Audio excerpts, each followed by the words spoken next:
¿Qué tal? Muy buenas a todos los suscriptores de nuestro canal Identidad Luterana. Les damos la bienvenida a todos ustedes que participan siempre activamente en esta página, bueno, tanto en YouTube como en Facebook o Instagram o Spotify también, cuando subimos nuestros videos, ¿no? Que los pasamos a audio. Estamos muy agradecidos por cada una de las visitas que tenemos y bueno, vamos a seguir con este ciclo de charlas sobre el tema de la reforma luterana, perdón. Estamos ante los últimos dos videos y en esta oportunidad tenemos al profesor Antonio Schimpf, ¿sí? Que bueno, nos acompaña en esta tarde. Primero, darle muchas gracias por este momento que tiene usted para brindarnos de poder charlar sobre este tema muy importante, ¿no? Que es la reforma y la perspectiva que tiene, bueno, la Iglesia Luterana con respecto a este hecho. Y bueno, vamos a hacer una serie de preguntas al doctor Antonio y bueno, primeramente, bueno, como dije anteriormente, darle las gracias y lo invito a que se presente, por favor, y que cuente un poco de su formación, de su familia y qué es lo que hace actualmente. Bueno, buenas tardes a todos. Gracias por la invitación. Quiero corregir algo. Me has dado un título de doctor, pero no me has dicho de qué facultad. No, gracias por lo de doctor. No, este, Sí, me mi, equivoqué, perdón. mi formación es una maestría en teología. Bueno, mi nombre es Antonio Schimpf, soy pastor de la Hiela. Yo egresé del Seminario Concordia en el año 86. Fui ordenado como pastor en el año 87. Fui pastor en la parroquia de Darregueira. Antes había hecho mi vicariato también en Darregueira, Coronel Suárez y también en Chile, así que tuve una linda experiencia ahí. Y en el año 90 ya fui llamado para integrarme al cuerpo docente del seminario, así que este año se han cumplido ya 31 años que estoy de corrido aquí como profesor, especialmente del área de Antiguo Testamento. Este, durante el año 2010 al 2014 hice un trabajo de pastor de medio tiempo de la parroquia que está aquí en el campus del seminario, la Congregación La Concordia. Yo nací en Entre Ríos, mi familia es de Gualeguaychú, todavía tengo a buena parte de mi familia allí. Había empezado a estudiar en una escuela técnica, después cuando estaba cursando cuarto año experimenté el llamado de formarme como pastor, así que terminé mi secundario aquí en el Instituto Concordia, también el que está aquí en el predio del seminario. Y bueno, tuve la oportunidad de servir todos estos años aquí, formarme también, tuve la oportunidad de hacer un estudio de posgrado entre el 2011, 2014, 2015, donde obtuve un grado de maestría en Biblia y con mi área menor en el área de teología pastoral. Así que bueno, esa es un poco mi trayectoria, mi familia. Yo soy casado, Mónica es mi esposa, ella es docente, es directora del Instituto Concordia en la parte primaria y tenemos dos hijos, Lucas y Lara. Esa es mi familia. ¿Mm? Bueno, muy bien. Vamos a iniciar este ciclo de preguntas, ¿no? Con la primera que eh, digamos, básicamente, normalmente cuando se habla, ¿no?, de la reforma, yo creo que es inevitable que se hablen de las 95 tesis. Normalmente sucede eso, ¿no? O sea, ¿cuál era la intención de Lutero al escribirlas? ¿Era la idea hacer un reclamo formal o un manifiesto a la iglesia predominante? Sí, obviamente que las 95 tesis se transforman en el punto de inflexión, ¿no es cierto? El 31 de octubre de 1517 es cuando se determina que ese día va a ser el día de la reforma, pero la reforma en sí es un proceso complejo, con distintas etapas, ¿no es cierto?, durante toda la vida de Lutero y después, obviamente, si la queremos ver como reforma protestante, tenemos muchos otros factores también que entran en juego. Ahora, Cuando uno se detiene en lo que son las 95 tesis en sí mismas, no creo que Lutero pudiese ver o prever el efecto que esas 95 tesis iban a terminar produciendo, ¿no? Yo me imagino que sus pretensiones eran bastante poco ambiciosas porque él probablemente lo que quería era abrir un debate, ¿no es cierto?, dentro de la universidad, porque dentro de la universidad estos temas se hablaban, se discutían y había muchos temas que seguramente se abrían a discusión, y el tema de la venta de indulgencias, que probablemente dentro de la misma universidad estaba generando cierto revuelo, iba a ponerse en discusión, ¿no? Ahora, eso fue como la chispa que se genera en un lugar donde hay mucho combustible. Y Claro. el tamaño del fuego al final no tiene que ver con el tamaño de la chispa, tiene que ver con la cantidad de combustible acumulado. Y Sí, hay sin duda alguna, había mucho combustible, y uno se pregunta por qué algo que en principio no parece tan extraordinariamente desafiante ni violento generó semejante movimiento. Bueno, obviamente que cuando uno lee las 95 tesis, hoy tuve la oportunidad de volver a leerlas y hacía rato que no las leía, uno ve, por un lado, el tono académico, ¿no es cierto?, el estilo académico que poseen, y que dentro sí, de todo es un estilo medido, no hay allí alguien que tira una bomba, ¿no? Es una invitación, una serie de postulados para ser discutidos, ¿no? Y sabemos que en los ambientes universitarios se daban este tipo de debate y se debatían, ¿no? Por lo que sabemos, la intención de Martín Lutero era plantear un debate honesto sobre una cuestión que estaba presentando un abuso, ¿no? Hubo grandes abusos, el tema de la validez de las indulgencias, ¿no? Y uno también percibe todavía en las 95 tesis que eh, Lutero le concede el beneficio de la duda al Papa, al arzobispo de Maguncia, ¿no es cierto?, respecto de los sí, abusos, ¿no? El texto en sí no es ni agresivo ni ofensivo si uno lo ve, y el interés de las tesis yo creo que básicamente es pastoral, ¿no? Ahí aparece el sí, alma de pastor de Lutero, ¿no? Porque solo pueden salir esas tesis de alguien que ya previamente había descubierto el corazón del Evangelio, ¿no? Posiblemente si Lutero no hubiera tenido lo que se llamó la experiencia de la torre, ese descubrimiento del corazón del Evangelio, tampoco hubiera tenido la percepción para animarse a mirar de forma crítica esto, ¿no? claro. Ahora, por otro lado, esto es 1517, todavía no tenemos al Lutero maduro en todo su sistema teológico, lo que va a haber más tarde, y hasta por ahí él da por sentado que la doctrina del purgatorio por ahora es algo que se acepta, no está todavía cuestionada, sabemos que eso más Sí, adelante se va a cuestionar, ¿no? Pero frente a todas las especulaciones que hay, porque depende quién describa a Lutero, le va a pasar pintura de distintos colores, eh, sí, el- esto no es un panfleto incendiario, no es alguien que está pateando el tablero y quiere romper con la iglesia. No tiene nada que ver, porque cuando uno ve toda la historia de la reforma luterana y de Lutero mismo, lo que menos tenemos en él un rupturista, un extremista, ¿no? sí, Eh, sí, Obviamente es la manifestación de alguien que tiene una sincera y piadosa intención de debatir la validez de una práctica que estaba, obviamente, se había tornado abusiva, ¿no? Y seguramente muchísimos pensaban como él y por eso también tuvo el efecto.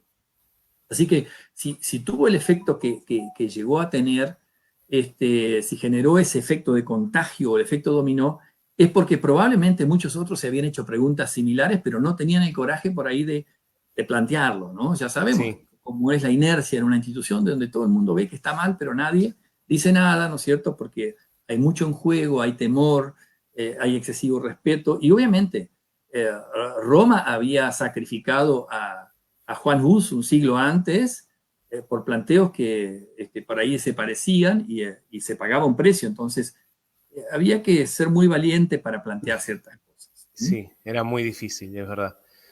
Se dice, bueno, de la historia en dos versiones que, bueno, Lutero clavó las 95 tesis en la abadía de Wittenberg y otros dicen que, bueno, que solo lo envió al obispo de Maguncia. También el texto original, bueno, de las 95 tesis, eh, por lo que usted comenta y lo que se ve de la historia, ¿no? Fueron escritas en latín. Y bueno, luego se dice que fue traducida por algunos estudiantes y algunos que se animaron y vieron el texto que estaba interesante, ¿no? Y fue puesto en alemán. Pero en sí, bueno, la intención, bueno, como habríamos visto en la charla, bueno, fue debatir, digamos, fue un contexto académico esto. Entonces, ¿cómo has visto esto? O sea, ¿cómo vemos nosotros los luteranos, ¿no? A este hecho trascendente, ¿no? A lo que sucedió con este inicio, con las 95 tesis. Sí, yo no sé si es posible reconstruir absolutamente todo el trasfondo o todo lo que pasó, pero hay cosas que obviamente son innegables, son absolutamente ciertas. Primero, las 95 tesis existieron, ¿no? Fueron un texto que llegó también a nosotros, hoy tenemos ese escrito fiel, podemos conocerla, o sea, no hay un mito respecto de las tesis, ¿no? Por otro lado, sabemos que fue algo que trascendió, que se hicieron público y que llegaron mucho más lejos de lo que se pensaba que iban a llegar en entrada, ¿no es cierto? Porque esto estaba destinado a un público de un círculo bastante pequeño, ¿no es cierto? Y empezaron a circular, como se dice, como reguero de pólvora de forma clandestina, informal, ¿no? Lo más probable es que, por tratarse de un documento de orden académico, que no estaba destinado al gran público, sino al mundo académico, se hubiera escrito en latín, eso seguramente, ¿no?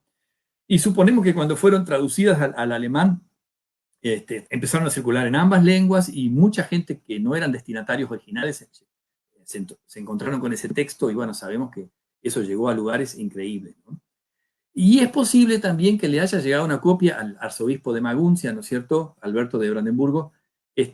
No sabemos si de forma directa porque Lutero lo quiso, porque tampoco no era que Lutero estaba ahí tirando una bomba, como decimos antes, quería hasta notificarlo, diciendo, mirá lo que están haciendo acá los vendedores de indulgencia, como pidiendo un poco el aval, o sea, pensando que Alberto no sabía nada de todo esto y él le estaba informando, tal vez esperando también una especie de reacción para frenarlo a Tetzel y todos los abusos, ¿no? O sea, Lutero cree que el abuso que está experimentando ahí Wittenberg y la zona es algo más de Tetzel y no de tanto de los que autorizaron la venta. Y probablemente él mismo no sabía toda la trama que había detrás, económica, financiera, y los préstamos y el dinero y todo eso, ¿no? Entonces, esto es posible, ¿no? Pero sí, lo que podemos saber es que las tesis ponían la mirada en un problema real, pero no obstante eso había problemas de fondo mucho mayores, ¿no? Teológicos de fondo que iban a surgir después, ¿no? En escritos de Lutero, ¿cierto? Que después hicieron mucho revuelo, generaron mucho revuelo en la Diputación de Heidelberg, en las confrontaciones teológicas, por ejemplo, en Leipzig, sobre el paradigma teológico, ¿no es cierto? El tema del libre albedrío, la cuestión del pecado, la penitencia, muchas otras cosas que después van a entrar allí en ebullición, ¿no? Ahora, la reacción de la jerarquía de Roma fue muchísimo más virulenta de lo que Lutero hubiese esperado, ¿no?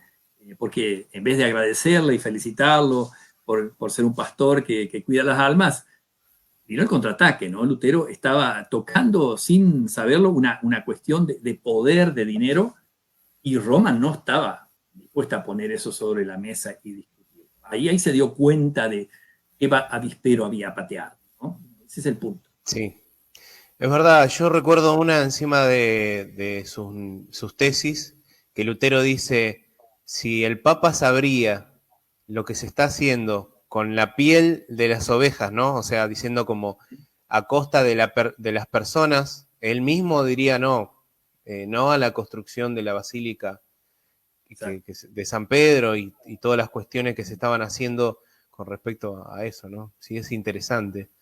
Sí, hay Desde, una sí, ingenuidad todavía, ¿no? Podríamos decir. sí, totalmente. Desde nuestra perspectiva, o sea, como luteranos, ¿no? ¿Tuvo buenas intenciones Lutero en cuanto a los planteamientos que hacía?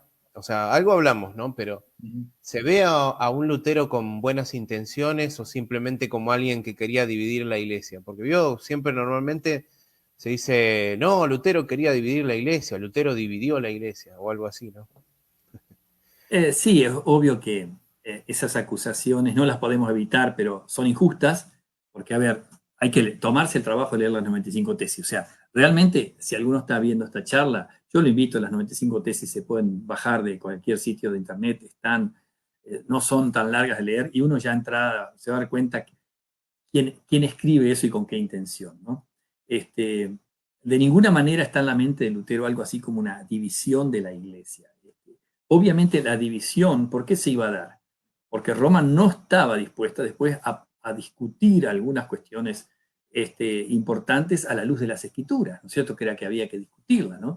Y Lutero ahí en la década de 1530, 1536, todavía él está soñando con la posibilidad de un concilio, ¿no? Conciliar, poner en discusión ciertas cosas, un concilio abierto que discutiera estas cosas de manera sincera, pero ya sabemos, ese concilio nunca se produjo. Es más, los artículos de Esmalcalda que él escribe, que son uno de los escritos confesionales, son como su legado personal, su propio testimonio, ya cuando desaparece la posibilidad de un concilio, ¿no es cierto? Y ya sabemos lo que fue el concilio de Trento, fue una reafirmación de todo el dogma católico, ¿no? Entonces, las intenciones de Lutero yo las definiría como pastorales, ¿no? ¿Cuál era el efecto de la venta de las indulgencias? ¿Qué estaba generando eso? Eso traía un relajamiento espiritual en la gente, ¿no? Les estaba vendiendo una fantasía, era realmente una estafa, un engaño. Y desnudan, como dije antes, que hay un problema teológico de fondo, ¿no? Una comprensión errada de la doctrina Claro. del perdón, de la gracia, del arrepentimiento, del mérito, de las penas, ¿no? Y para colmo, yo creo que sobre la base estaba la cuestión de la doctrina del purgatorio, que le daba sostén a todo esto, el dogma del purgatorio, y cómo el Papa tenía la potestad, él, de sacar a las almas del purgatorio, a cortarles las penas, y eso se prestaba, obviamente, a cualquier cosa, ¿no? Y es obvio que la cuestión del dinero está presente ahí, esto ahí saltó, ¿no es cierto? Se sabe que el 50% de la venta de estas indulgencias que Tetzel promovía eran para devolver un préstamo a los banqueros más poderosos de aquella época, ¿no? Los Rockefeller, ¿no es cierto? Que eran de la familia más Claro. poderosa, los Fuller, Sí. y que estaban enroscados en negocios con la iglesia. Le habían prestado plata al arzobispo de Brandeburgo, que había comprado su puesto, y otra parte del dinero iba a ser para la basílica, ¿no es cierto?, de San Pedro. Entonces, sabemos que después Lutero seguramente lo fue descubriendo, los cargos eclesiásticos, cómo se compraban, se vendían. Entonces, ¿cuánto de esto Lutero lo sabía al momento de clavar las 25 tesis? Probablemente muchas de estas cosas las ignoraba, y por eso también la reacción, ¿no?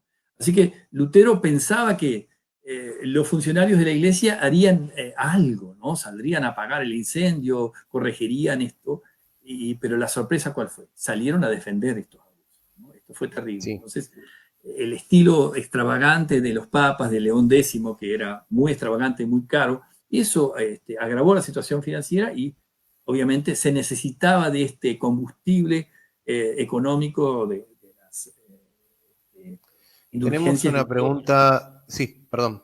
Tenemos una pregunta de Harley Ponce, dice, ¿por qué celebrar la reforma protestante y qué beneficio espiritual trae a la iglesia?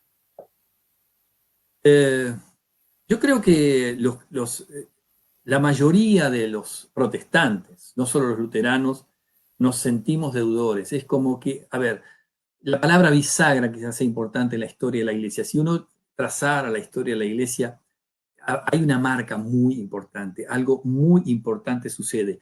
Y como voy a comentarlo más adelante, tiene que ver con el redescubrimiento del evangelio, de la doctrina central de las escrituras que se habían ensombrecido. Entonces, hay algo para celebrar, ¿no? Yo creo que la iglesia, ese regreso a las fuentes, el regreso a Cristo, al evangelio, a las promesas apostólicas, eso es digno de ser celebrado de una u otra manera. Y no necesariamente cuando celebramos la reforma lo hacemos en un tono de agresión hacia Roma. Es más, en el 2017 lo sabemos, el Sí, Papa hasta tuvo una mirada muy aperturista, ¿no es cierto? Fue a Suecia, y este Papa actual ha hecho, a ver, consideraciones de Lutero casi como justificándolo. Entonces, nosotros tampoco cuando celebramos contra, ¿no? Celebramos algo que yo creo que es un don de Dios, es es una bendición.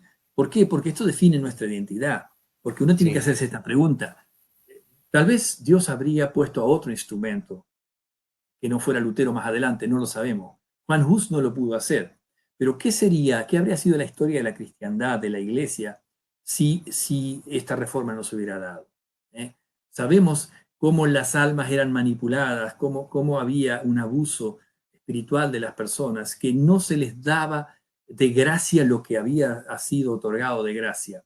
Y esto era realmente, era un infierno vivir eso. Lutero lo había experimentado en su propia lucha espiritual. Entonces, yo creo que vale la pena celebrarlo porque esto, de alguna manera, define lo que somos, nuestra identidad. sí. Seguimos con las preguntas de la entrevista. ¿Y cuál era el aire que se vivía en el entorno sociopolítico y también religioso, ¿no? En la iglesia de esa época? Y si había aires de, bueno, necesidad de una reforma.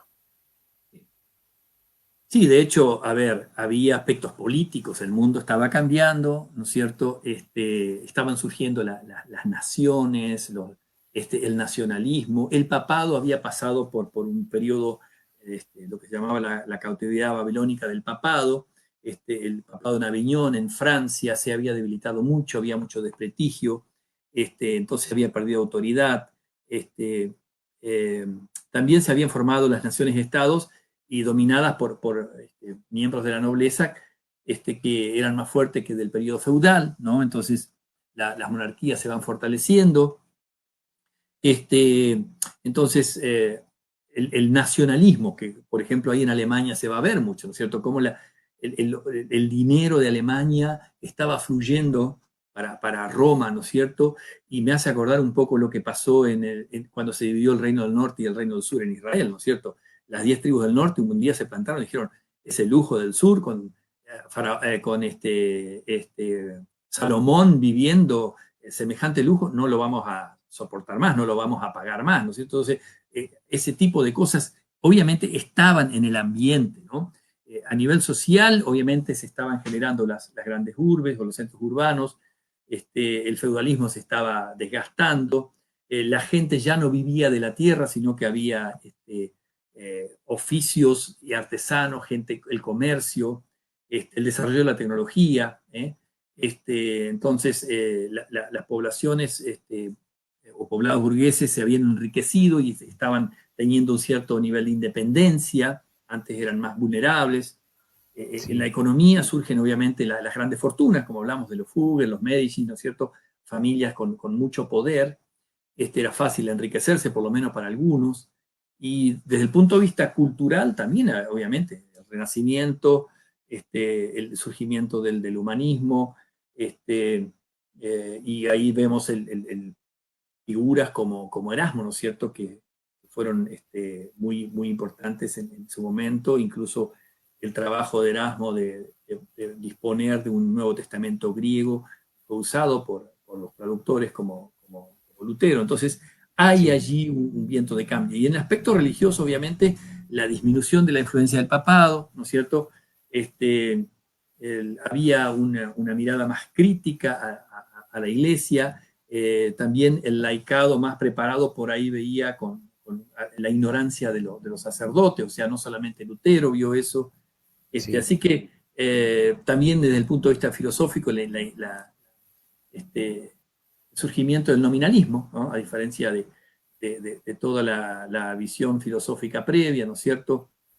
El escolasticismo que estaba de alguna manera en crisis. Bueno, cuestiones que hacían un combo, ¿no? De muchas cosas. Una reforma se esperaba, algo iba sí, a pasar, se iba a dar, estaba en el ambiente, estaba maduro. O sea, yo pienso que hay procesos que solo se dan cuando se da. A ver, ¿por qué se produjo la revolución del 18 en la Rusia zarista? Bueno, no es porque los agarra los zares fuertes en un. Bueno, o sea, hay crisis, claro. ¿no es cierto?, que hacen el caldo para una cosa nueva que va a venir, un nuevo paradigma. De hecho, me parece que eso es lo que pasó. Son varias cosas las que estaban confluyendo, ¿no es cierto?, que estaban allí en pugna y que permitieron que esta chispa trajera todos esos cambios. Sí.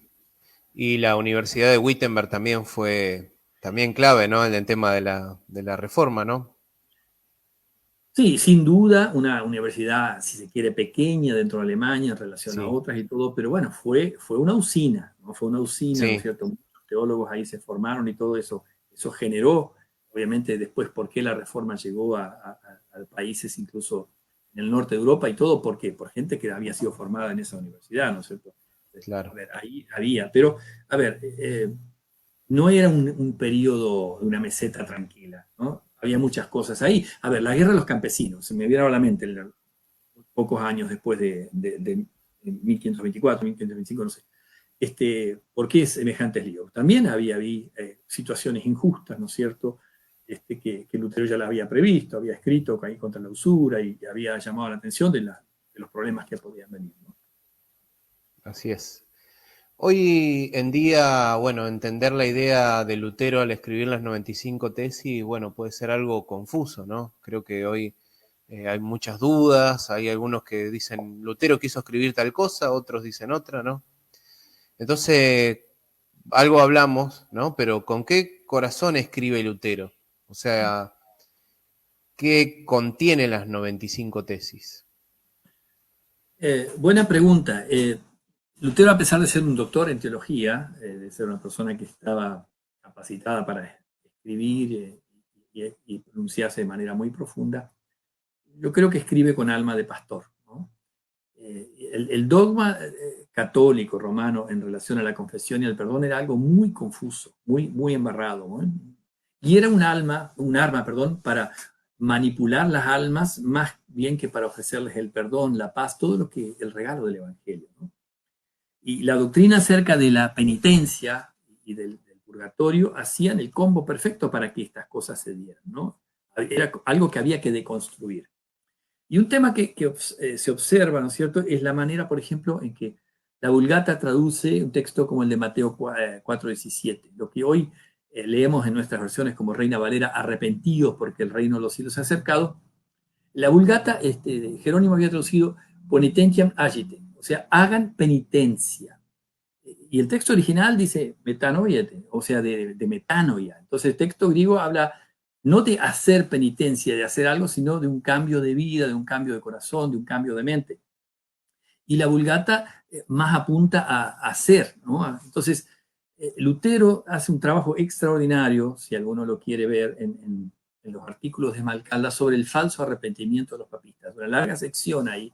Y ahí explica cómo Roma había enredado esta cuestión, cómo la estaba entendiendo, ¿no? El dogma romano distinguía en tres partes: contrición, confesión y satisfacción. Entonces, esa comprensión ya venía de la época de Pedro Lombardo, ¿no es cierto? La contrición del corazón, la confesión con la boca y la satisfacción de la obra, la compensación, la pena, ¿no? Y por ahí no había, porque eso lo dice Lutero ahí en el artículo de Malcalda, ninguna mención de Cristo y de la fe, ¿no? Y además del dogma habla de la atrición, no la contrición, sino la atrición, una especie Claro. de contrición a medio, ¿no es cierto? Y ahora, para la satisfacción, ¿qué se imponía? Se imponía, por ejemplo, oraciones, ayuno, y el resto del arrepentimiento se postergaba y se remitía al purgatorio. Bueno, no podés purgar acá, te va a quedar para pagarlo en el purgatorio.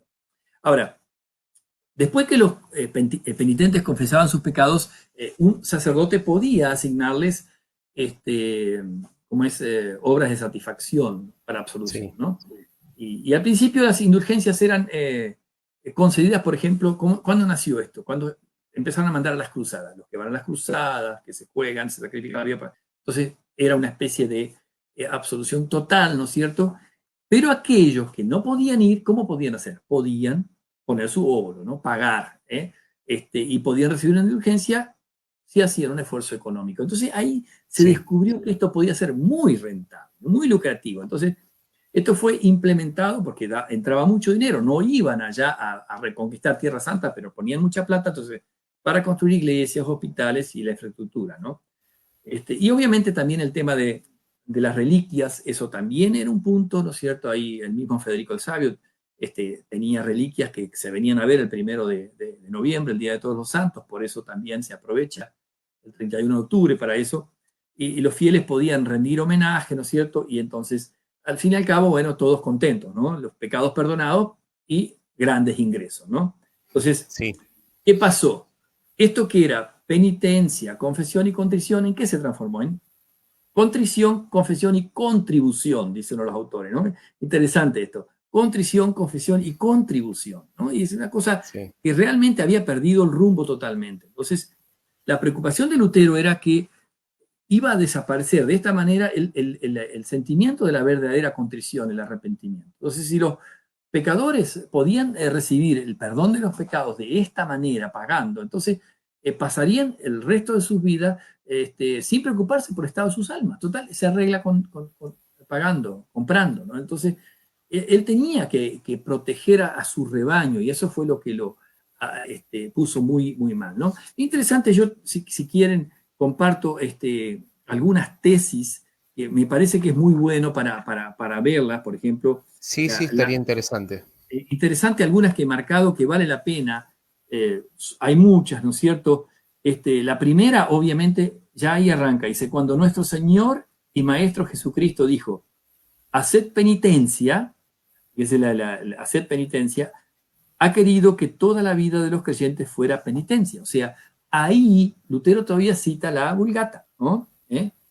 Sí, Ahora, Lutero está pensando en algo distinto que Jerónimo, ¿no? Por eso después él hace este desarrollo. Por ejemplo, la tesis 62 es muy interesante. Este, a ver, la 62 dice, para mí esta es fundamental porque esta es quizá ahí donde late la teología evangélica de Lutero. Dice, el verdadero tesoro de la iglesia es el sacrosanto evangelio de la gloria y de la gracia de Dios.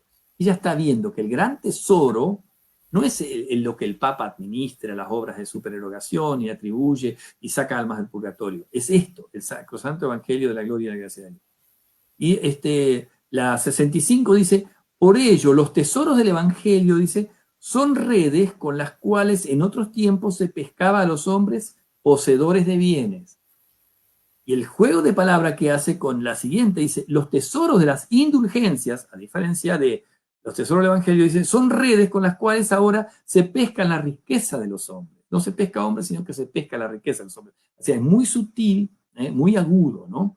Después la 86, bueno, a ver, la 75 también dice, es un disparate pensar que las indulgencias del Papa sean tan eficaces como para que puedan absolver para hablar de algo imposible a un hombre que haya violado a la Madre de Dios. Bueno, esto circulaba, ¿no? Que decía que las indulgencias que él vendía eran tan poderosas, tan efectivas, que hasta alguien podía conseguir el perdón si había violado a la Madre de Dios.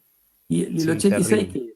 que es la última que marco, me parece, creo que hiciste mención de esta, dice, del mismo modo, ¿por qué el Papa, cuya fortuna es hoy más abundante que la de los más opulentos ricos, no construye tan solo una basílica de San Pedro de su propio dinero, en lugar de hacerlo con el de los pobres creyentes? Sí, Ah, claro, esta debe haber sido una de las que más dolió, ¿no? sí, Entonces, ahí vemos que si bien es muy medido Lutero, ahí él está viendo cuál es la... Entonces, está pateando un avispero complejo. bastante complicado, sí.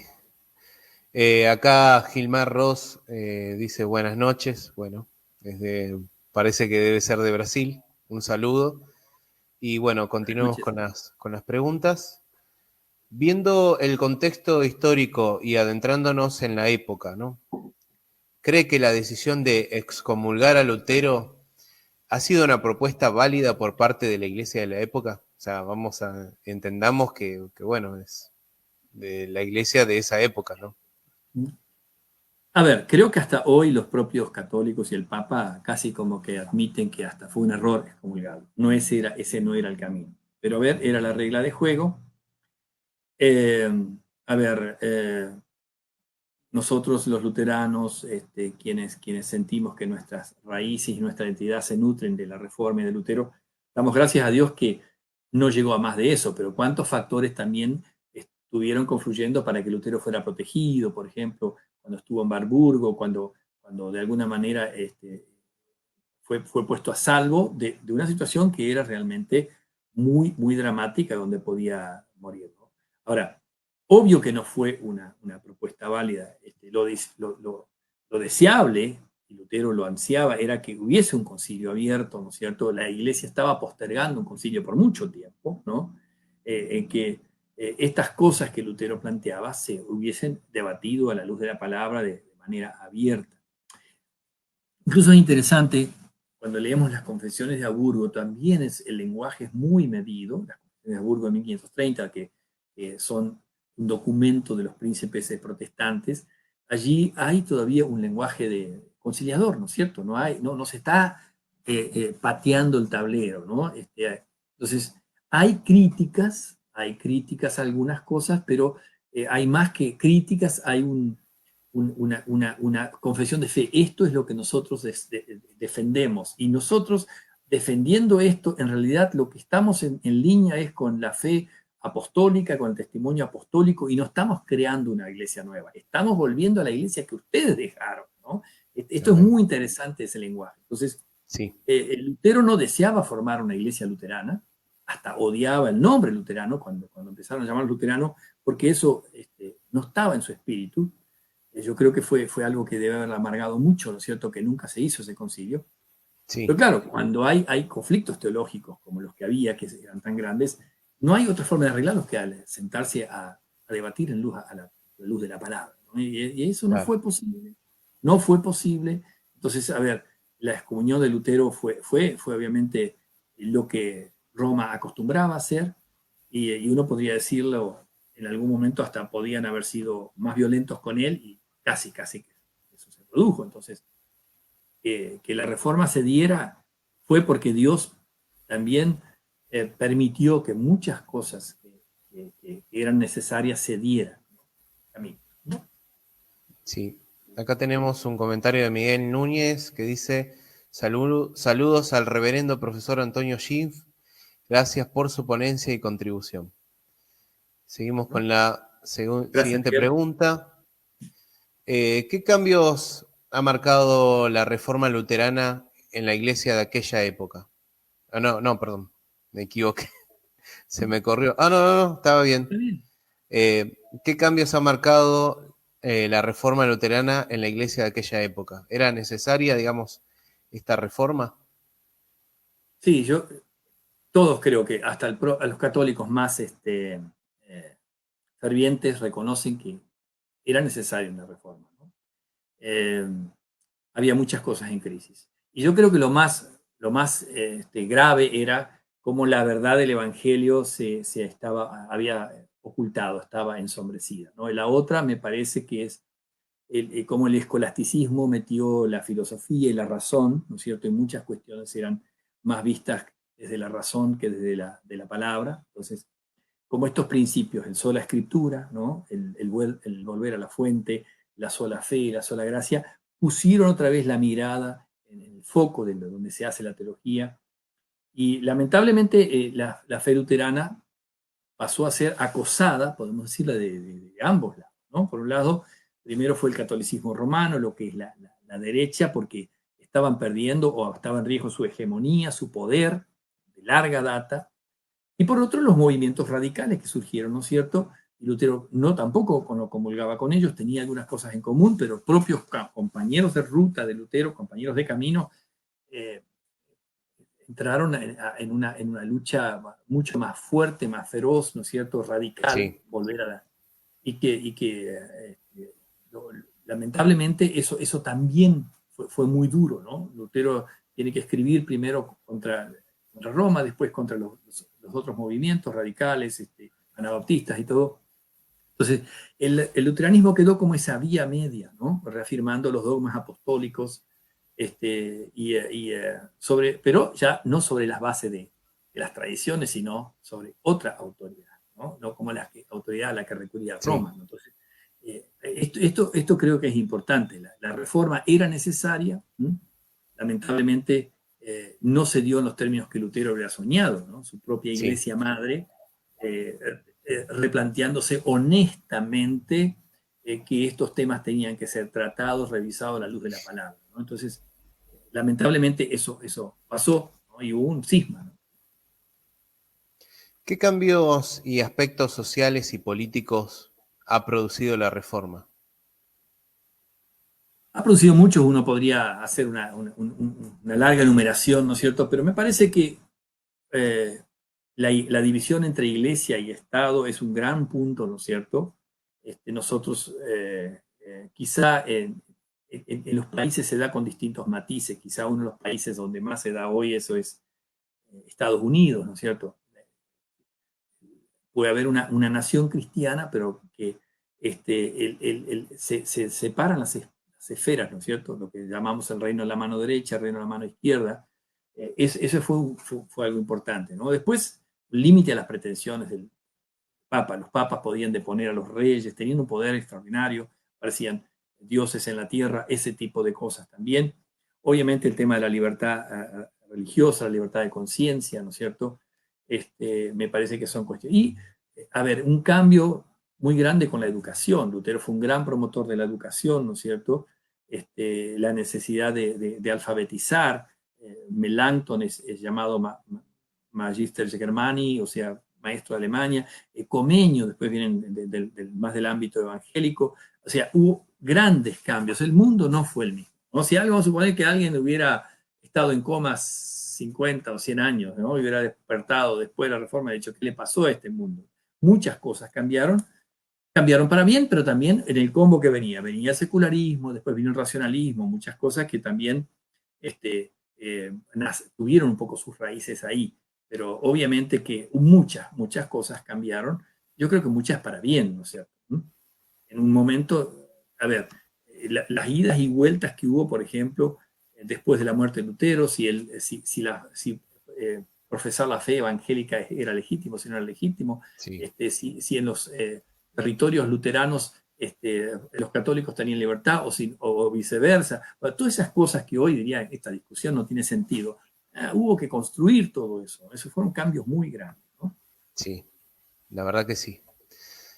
Sabemos que Lutero, bueno, escribió bastante, se ve que fue un gran escritor, ¿no?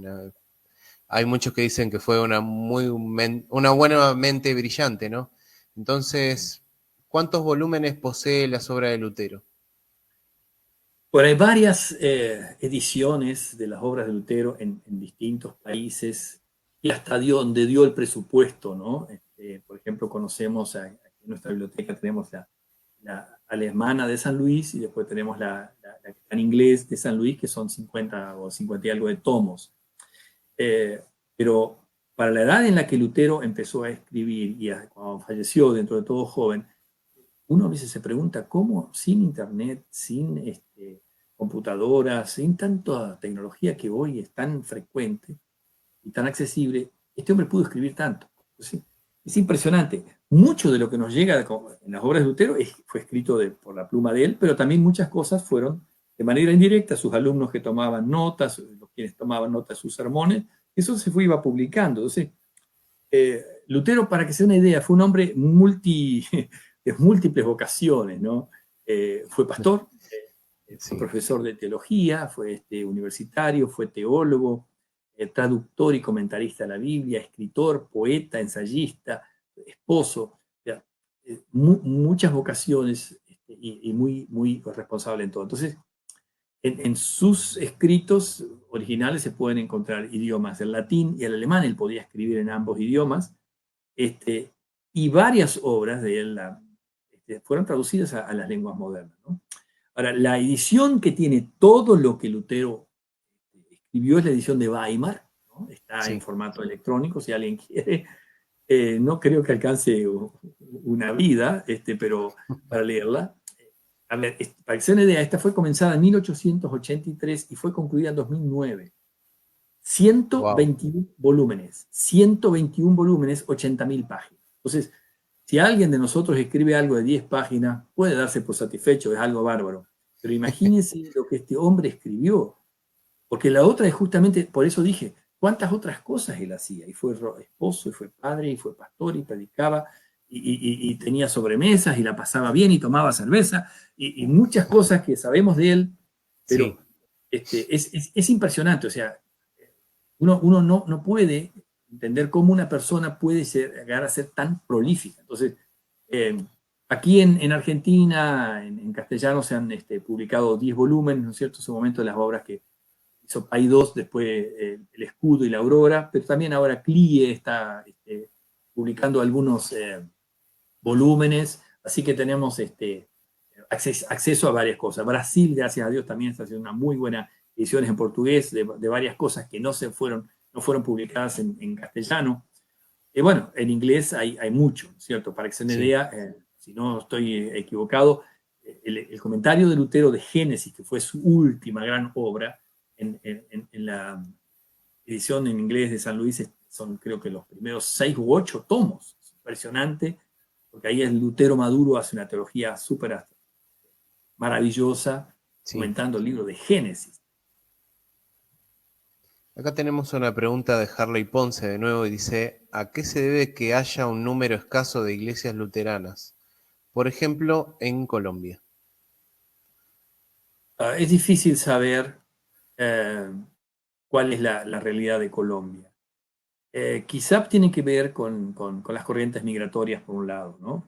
Aquí en Argentina, en Brasil, hay que reconocerlo que las iglesias luteranas crecieron mucho con la oleada migratoria. Entonces, las oleadas migratorias en Colombia quizás no fueron tan grandes de origen germano, y ahí entonces ese debe ser una de las explicaciones. Y por otro lado, tal vez las iglesias luteranas que se plantaron no han tenido por ahí el crecimiento que se esperaba. Entonces, tengo una reflexión sobre eso al final, ¿no es cierto?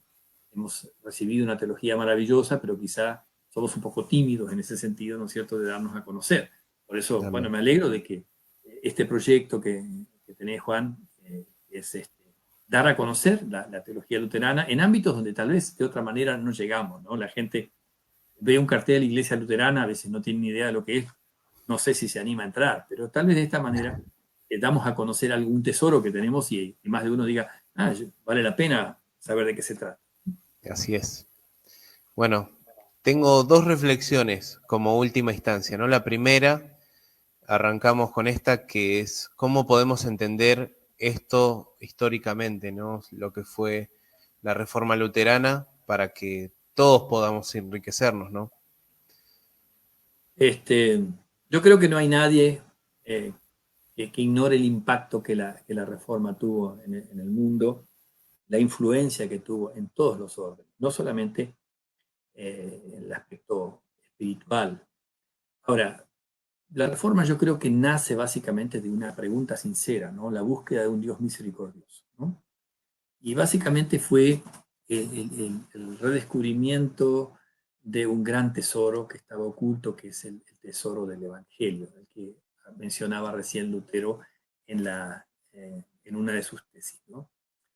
Muchos siguen reconociendo el impacto que Lutero tuvo y se pudo ver en 2017. Yo tuve la bendición de integrar el comité de celebración de los 500 años de la Reforma, la IELA. Tuve también la oportunidad de participar en la creación de una cantata, ¿no es cierto? Que estos días Sí, creo que tuviste la posibilidad de difundirla o sea, ahí vimos, estuvimos también en el Teatro Colón en su momento, porque el mundo evangélico, que tenía buenos contactos en el ámbito de la ciudad de Buenos Aires, logró que se haga un recital, un concierto alusivo, estuvo el presidente de Argentina. O sea, a ver, la reforma es algo que nos sobrepasa. Nosotros no somos los dueños de la reforma, no sí, tenemos el copyright de la reforma. Obviamente, a ver, quizá nosotros vamos a defender algunos aspectos de la reforma que son para nosotros más medulares, que lo vamos a seguir defendiendo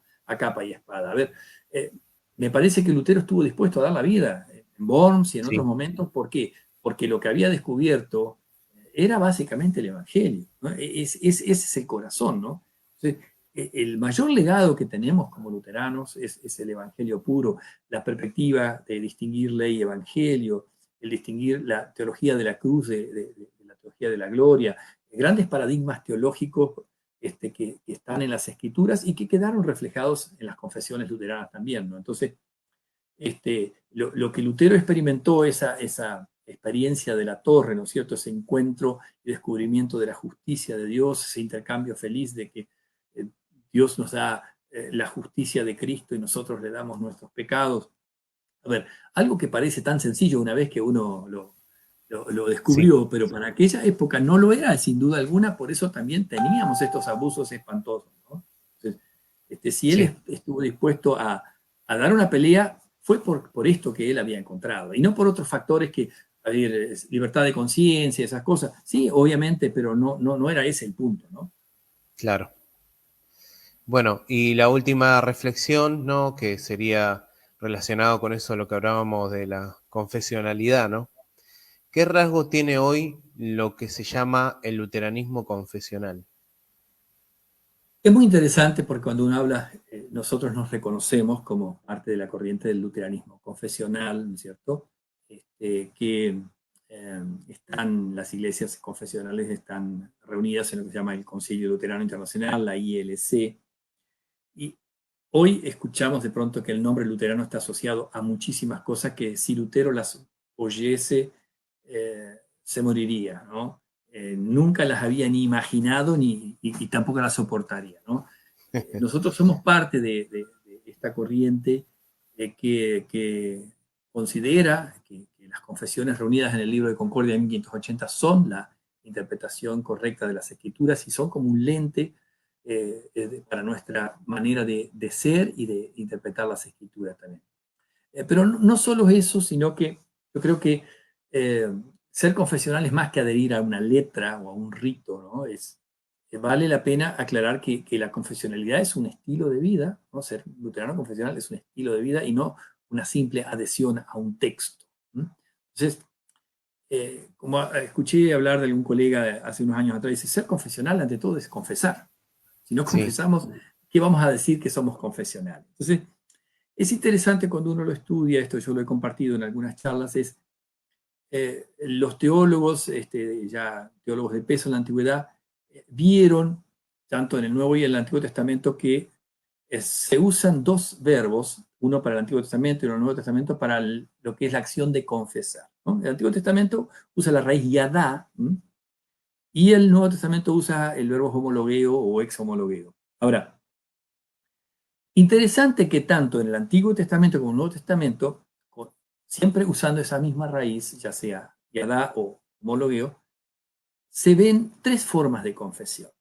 Y esto es lo lindo que yo quería compartir, ¿no? sí, La primera forma de confesión, lo que los teólogos llaman confesio peccati, o la confesión de pecado, ¿no? Entonces, ¿qué pasa cuando estamos confesando los pecados? Estamos hablando a Dios de nosotros, estamos diciendo a Dios y le estamos dando la razón a Dios, o sea, estamos reconociendo, lo estamos justificando en la sentencia que Él emite sobre nosotros. Somos pecadores, dignos de muerte. Entonces, y ahí, al hablarle a Dios de nosotros, ¿qué estamos? Estamos invocando su misericordia, su perdón. Y esto podríamos llamar, haciendo un juego de palabras, esto es clamar a Dios. Acá estamos clamándole a Dios, ¿no? La otra forma de confesión, y es interesante que siempre es la misma raíz, pero depende del contexto, es lo que se llama la confesión laudis, ¿no? La confesión de alabanza. Y ahí es cuando le hablamos a Dios de Dios. Entonces, a Dios le reconocemos sus atributos, lo exaltamos por sus obras, reconocemos quién es Él, qué es lo que hizo Él por nosotros. Y eso es aclamar a Dios. Entonces, si lo primero era aclamar, esto es aclamar a Dios. Y en tercer lugar tenemos lo que se llama la confesio fidei, ¿no? La confesión de fe. Y esto ya no es hablarle a Dios de nosotros o hablarle a Dios de Dios, sino que es hablarle a otros de Dios. Es, es hablar a otros de lo que Dios hizo por nosotros, de lo que Dios hace por nosotros. Y es reconocer sí, ante otros quién es Dios. Entonces, si lo primero era clamar, lo segundo era aclamar, esto es proclamar. Entonces, ser confesional me parece que tiene que ver con estas tres cosas. No podemos sí, ser confesionales y no confesar nuestros pecados, porque vivimos un espíritu penitente. ¿Y cuál es la primera tesis de Lutero, ¿no? Toda nuestra vida es una vida de arrepentimiento. Entonces, Amén. después, no podemos dejar aclamar a Dios, porque no somos indiferentes a lo que Dios hace a nosotros. Entonces, ofrecemos sacrificios de labios, y le decimos a Dios lo que Él es para nosotros. Y tampoco no podemos decir que somos confesionales cuando hacemos las dos primeras cosas, pero nadie se entera de que somos creyentes, nadie Claro, se entera de Jesús y de Dios y de su obra a través de nuestros labios. Entonces, es interesante esto de, al que me confesare, dice Jesús, yo le confesaré, y al que me negare, yo le negaré. O sea, tiene que ver casi como un tribunal, ¿no? Entonces, claro. y ahí uno podría pensar, ¿qué pasa cuando falta una de estas confesiones? Si falta la confesión de pecados, es una fe hipócrita, ¿no? Quizá la Sí, imagen del fariseo y del publicano. Entonces, ¿qué hace el fariseo? Le quiere hablar a Dios de sí mismo, pero ¿qué dice? Le habla de todo lo bueno que hace, ¿no? Le quiere mostrar a Dios la chapa, ¿no? ¿Y qué dice el publicano? Ten compasión de mí, ¿no es cierto? Reconoce su pecado. Y si no tenemos esa forma de confesar, lo nuestro es una fe hipócrita. Si así es. falta la confesión de alabanza, es una fe tímida. Y tenemos hoy quizá que mucha gente escucha música cristiana, todo esto de la pandemia ha generado tal vez una nueva modalidad de espiritualidad, pero a las personas les cuesta y les va a costar volver a reunirse con sus hermanos, adorar a Dios, alabar. Me parece que ese es un tema. Entonces, reconocer a Dios, exaltarlo, cantarle. Y esto es parte también. Eso es una confesión propia. Entonces, cuando uno va a los salmos, dice, canten, alaben. ¿Por qué todas esas invitaciones que aparecen tan numerosas veces en los salmos, ¿no? Entonces, eso Sí, está. Ahora, si falta la confesión de fe, o el testimonio, la nuestra es una fe cobarde, ¿no?